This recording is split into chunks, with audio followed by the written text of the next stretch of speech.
So for this first part of this question, they're asking us to divide these two functions. So I wrote it up as the f function on top, the h function on the denominator, and then I got to decide what the domain is. Well, let's see, I can't divide by 0, so this can't be 1 over 0, so that tells me, so x can't be 0, but it also is telling me, because I have got the radical, I can't have the square root of a negative number. So not only can it not be 0, it can't be less than 0. So that tells me from the numerator that x has to be greater than 0. And now I'm looking at this second part of this, the denominator of this function. So I'm concerned there is where it's equal to 0, because it can't be over 0, right? So what I'm going to get for this, if I try factoring, because that's the difference, two squares, you could extract square roots. That's going to give me plus or minus 2 is where it's equal to 0. So this domain doesn't include plus or minus 2. However, since I've already talked about x has to be greater than 0, then negative 2 is done. So what we have to worry about is it can't be 0, we said. It can't be positive 2. I almost wrote negative 2. Can't be positive 2. I'm going to skip over 2, and I'm going to get 2 to infinity. Okay, and that's the domain of the first part. Okay, so for this part of this equation, where I've got to replace x in the f function with whatever's in the h function, so I rewrote the 1 over the square root of x as 1 over the square root of x squared minus 4. So I can't have division by 0, so I know that x squared minus 4 has to be bigger than 0. I also know that it can't be equal to 0, because that would be 1 over 0. Okay, so let's just solve this inequality. Okay,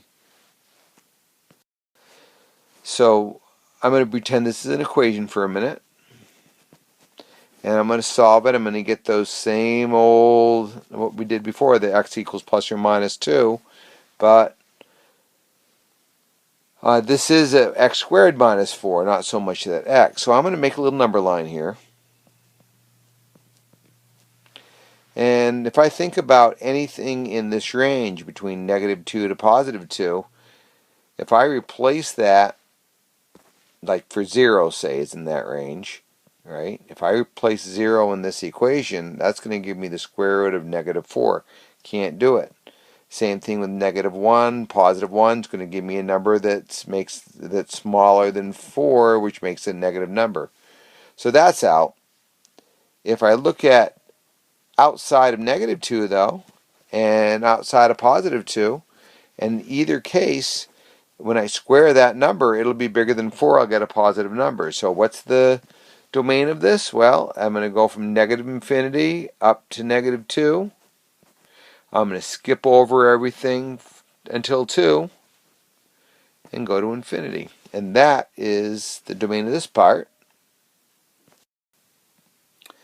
So for this last part, I'm replacing the f function into the h function, which gives me this. Now, it'd be really tempting to think about this as, oh, I can square that. I'm going to get 1 over x minus 4. And, you know, we could do some algebra with this. I could multiply by x over x and get 1 minus 4x over x and work with it that way. And maybe I will to get there, but there's a situation we got to worry about. Well, let's see. X can't be equal to 0, because that would be division by 0. Anything else based on this part would work, right? Because I don't have any radicals. I don't have any other than the square root. Other than the fraction here.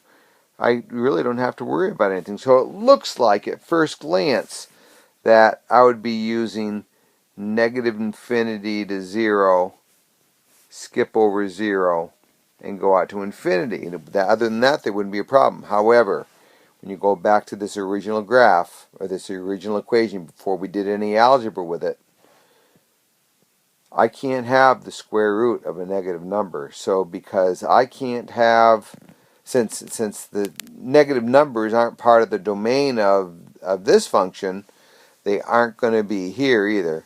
So the domain for this last part is just 0 to infinity. And they're open in both cases, because we remember it can't be 0. Now, just to double check on this, I graphed this original function, and I'll show you what I did in a minute here. So I had Desmo I gave that function, I had that function, I had it graph the composite.